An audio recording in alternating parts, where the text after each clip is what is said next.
Reação iônica entre o sódio e o cloro. O sódio, que tem como símbolo Na, vai doar um elétron, portanto ele vai ficar positivo. E o cloro vai receber um elétron, vai ficar com carga negativa. Negativa porque o sódio doa elétron, e elétron é a parte negativa do átomo. Por apresentarem cargas elétricas opostas, quer dizer, contrárias, o sódio agora está positivo e o cloro está negativo. Os íons sódio positivo e cloro negativo se atraem. É aquela regrinha que os opostos se atraem. O sódio, por estar positivo, e o cloro, por estar negativo, vão se atrair e formar o famoso cloreto de sódio, que está presente no sal de cozinha, que é um sólido, constituindo um retículo cristalino iônico. Nesse retículo, os íons se encontram fortemente unidos e ocupam posições bem definidas, formando um sólido, o cloreto de sódio, com alta estabilidade. Então, os opostos, a carga positiva do sódio vai se unir à carga negativa do cloro e vão formar o cloreto de sódio, que será um sólido bem estável, com alta estabilidade. Ocorreu aí a famosa ligação iônica dos elementos químicos. Essa ligação iônica acontece muito entre um metal e um não metal. Repetindo, a ligação iônica acontece entre os elementos químicos metais e os não metais. Metais se unem com não metais, formando a ligação iônica, onde vamos ter um sólido no final, um sólido bem estável, quer dizer, bem resistente. Observem, o Na ficou com 8 elétrons na sua última camada, ele doou, então quem doa fica positivo, no caso, e quem recebeu ficou negativo. Ele perdeu seu elétron, ficou positivo, e quem ganhou ficou negativo. Observem aqui, o Na positivo, sódio positivo, o cloro negativo. Aqui é a representação do cloreto de sódio. Aqui nós temos o retículo cristalino, do cloreto de sódio, e depois o modelo de esferas e bastões. Agora, representação das substâncias iônicas. Observem, o Na, que é o sódio, doou um elétron para o cloro. Como que vamos representar? Na positivo e o Cl negativo. E nós sabemos que a carga positiva, quando se junta à carga negativa, as duas se anulam. Elas ficam iguais. O positivo se anula ao negativo, formando cargas iguais. Portanto, vamos formar o NaCl, o famoso cloreto de sódio. O esquema mostra a transferência de elétron do átomo do elemento que tem tendência em ceder ou perder. O sódio perdeu ou cedeu para o cloro, e o cloro que recebeu ou ganhou ficou negativo. Na realidade, não há interações apenas entre um cátion, que é o sódio, e um ânion, que é o cloreto. O par iônico é apenas um recurso didático que nos auxilia numa melhor compreensão dessa ligação. Então, veja, o sódio, que é quem perdeu, ele ficou positivo. Ao ficar positivo, ele passou a se chamar cátion. Agora, o cloro passou a se chamar ânion, porque ele recebeu o elétron, ele ganhou o elétron, ficou negativo e passou a se chamar ânion.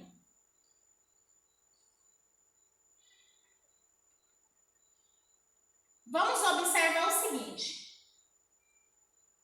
Voltando aqui, o cálcio, por exemplo. O cálcio, ele tem 20 elétrons. A primeira camada, quando eu faço a distribuição eletrônica, que é a camada K, vai ficar com 2 elétrons. A segunda camada, que é a camada L, vai ficar com 8 elétrons. A terceira camada M vai ficar com 8 e a camada N vai ficar com 2. Então, vejam, o cálcio tem 20 elétrons. Os 20 elétrons foram distribuídos na distribuição eletrônica, através da distribuição eletrônica, da seguinte forma: 2 elétrons na camada K, 8 na camada L, 8 na camada M e 2 na camada N, que é a última camada, também chamada de camada de valência. Essa última camada aqui não está estável, ela está instável. Para que ela fique estável, ela precisa ficar com 8 elétrons na última camada, assim como os gases nobres. Como ela tem 2, ela não está estável, mas sim instável. Os 2 elétrons na camada de valência indicam que o átomo de cálcio tem tendência a ceder. Então, quer dizer, se são 2 elétrons, lá na tabela periódica, a família 2A vai ceder, vai perder elétrons. A família 1A também vai perder elétrons. Todos os elementos químicos que estão na tabela, aliás, que estão no grupo 1A, e os elementos químicos do grupo 2A vão perder elétrons. Agora vamos ver a distribuição eletrônica do flúor. Ele tem 9 elétrons na sua última camada. Aliás, ele tem 9 elétrons no total. Esses 9 elétrons ficam divididos da seguinte forma: 2 elétrons na camada K e 7 elétrons na camada L. Então, a camada L, que é a camada de valência, está instável. Ela precisa ficar estável. Então, veja. Vamos fazer a ligação entre o cálcio e o flúor. O cálcio tem 2 elétrons na última camada. O flúor tem 7. Então, eu já sei que quem tem mais, nesse caso aqui, vai ganhar, vai receber e vai ficar negativo.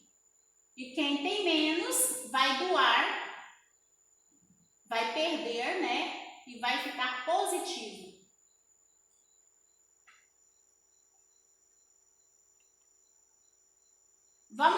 como que fica essa ligação. O cálcio que tem 2 elétrons e o flúor. Então, veja, os 2 elétrons do cálcio estão aqui. O flúor com 7 aqui, eu terei que montar outro flúor aqui com mais 7. Então, um elétron do cálcio vem para esse flúor aqui, e o outro elétron deste cálcio vem para este flúor. Aí nós teremos Ca, que é o cálcio. Olha, só tenho um Ca. Eu só tenho um cálcio e 2 flúor, CaF2, que é o composto iônico formado após a união do cálcio com o flúor. O cálcio ficou 2 positivo porque ele doou, ou seja, ele perdeu 2 elétrons. E o flúor, cada flúor ficou negativo uma vez, porque recebeu um elétron aqui e mais um elétron aqui.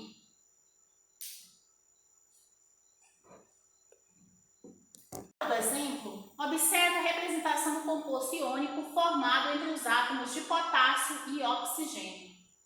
Olha, vamos ver. O potássio é representado pelo símbolo K. Ele tem 19 elétrons. Vamos fazer a distribuição eletrônica desses 19 elétrons?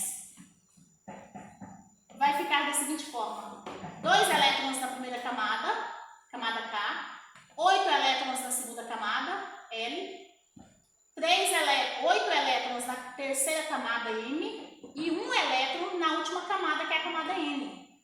Então, veja, neste caso aqui, a camada de valência ficou apenas com 1 elétron.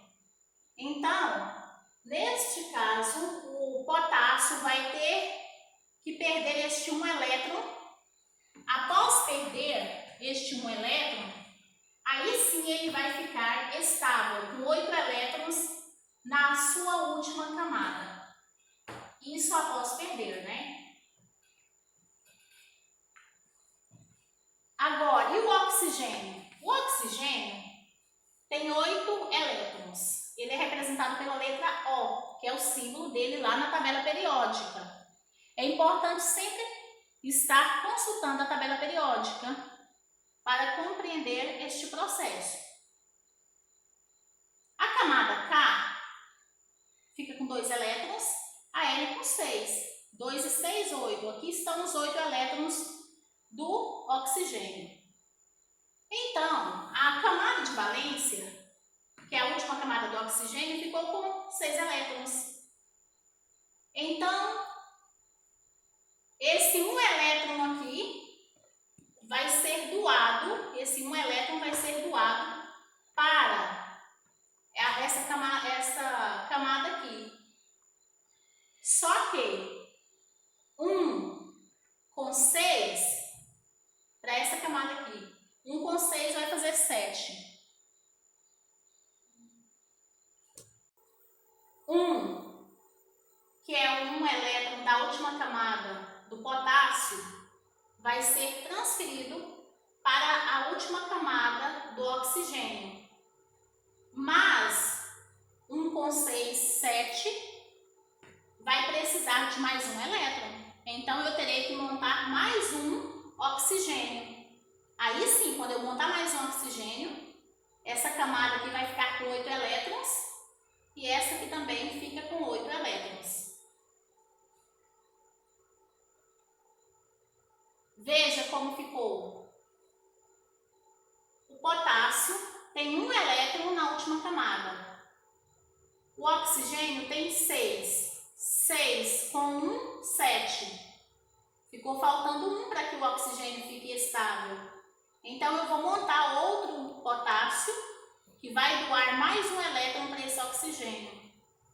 Aí, eu vou formar o composto onde eu tenho 2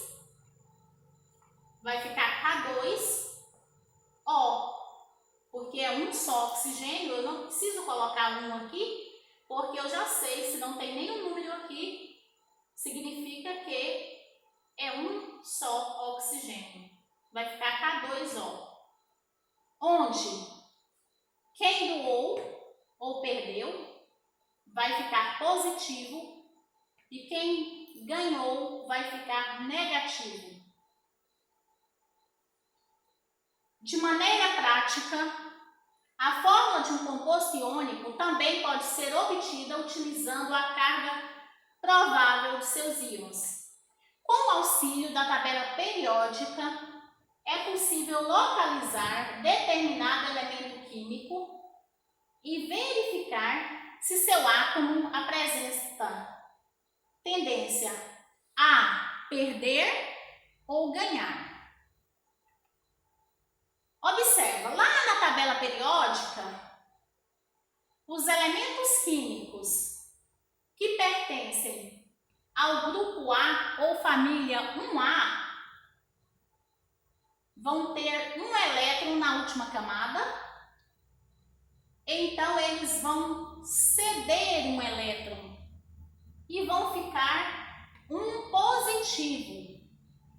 Aí eu não preciso colocar esse um positivo, eu coloco apenas o sinal positivo. Lá na tabela periódica, a família 2A ou o grupo 2A, os elementos químicos que estão aqui vão ter 2 elétrons na última camada, eles vão ceder esses 2 elétrons e vão ficar 2 positivo. Na família 13A ou grupo 13A, os elementos químicos vão ter 3 elétrons na última camada e vão ceder 3 elétrons, vão ficar 3 positivo. Isso aqui é regra. A partir do momento que eu aprendo esta regra, fica muito mais fácil para fazer a ligação iônica. Na família 15A, ou grupo 15A, 5 elétrons na última camada. Então, aqui eles já vão receber 3 elétrons. Se eles vão receber 3 elétrons, eles vão ficar 3 negativo. Família, o grupo 16A, 6 elétrons na última camada. Vão receber 2 elétrons, vão ficar 2 negativo. Família 17A, ou grupo 17A, 7 elétrons na última camada, que é a camada de valência, vão receber 1 elétron e ficar 1 negativo. Lembrando, gente, que a camada de valência é a última camada quando eu faço a distribuição eletrônica dos elementos químicos. Os elementos químicos possuem uma certa quantidade de elétrons. E quando eu faço distribuição lá nas camadas, na camada K, L, M, N, O, P, aí eu observo a última camada para ver se eles estão estáveis. É claro que os únicos estáveis da tabela periódica são os gases nobres, porque possuem 8 elétrons na última camada.